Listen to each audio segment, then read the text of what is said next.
हुमान सागर भी अतीत भी ओडिया जगन्नाथ संपर्क में गाइबेनि बोली मतामत देते मतमत विरुद्ध में जो स्वर उत्तोलन है से पुनराय कहले मु जगन्नाथ संपर्क में गीत बोलिबी लोकंर भावावेग को आघात देवी नहीं गीत बोली बोली कहले तापर निमाई हरचंदन भली जड़े विशिष्ट वयोज्येष्ठ आउ गोटे गारिमामय संगीतज्ञर गीत गुड़ा जो प्रकार भाव गोटे छलना करिकी बोलिकी हास्यास्पद भाया निजे जो प्रकार जोकर टाइप से स्टूडियो भितर करुले ताहा अत्यंत निंदनीय। एटा समस्त भक्त जगन्नाथ भक्त जो माने प्लस जो माने भी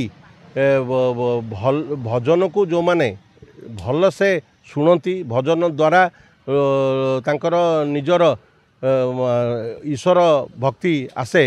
से माने मध्य ए प्रकार घटना को निंदा करुचंती। तार कारण हला निमाई हरचंदन भली कंठशिल्पी ओडिशा रे जन्म होते जहाँकर भजन शुणी मध्य जगन्नाथ तांकु से निजे गाई मते बाहुड़े मते बाहुड़ी नियो हे प्रभु तांकु बाहुड़ा दिन भी तांकु नहीं गले माने यही प्रकार भक्ति भाव थिबा जड़े कंठशिल्पीर भक्तर आवेग को लक्ष्य करी सी जो देहटा को भी परित्याग करें माने से बुझा पड़ुची जे ह्यूमान सागर भली जड़े कंठशिल्पी जगन्नाथ को कुशराटन करवा जगन्नाथ प्रति जो प्रकार भाव तांकर कंठशिल्पी निमाई हरचंदन गीत को जोड़े क्यारिकेचर करवा एटा आदौ ग्रहणीय नुहे। एटा विगत दिन में किसी गीत गाई भजन स्टाइल गीत किंतु आधुनिकीकरण कर शुणु माने से लोक थरे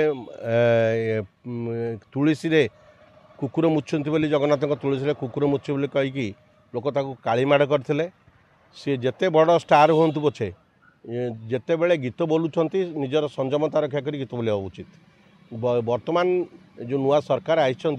जो भजन जनाण उपर अंकुश लगे गोटे स्वतंत्र सेंसर नियम आणतु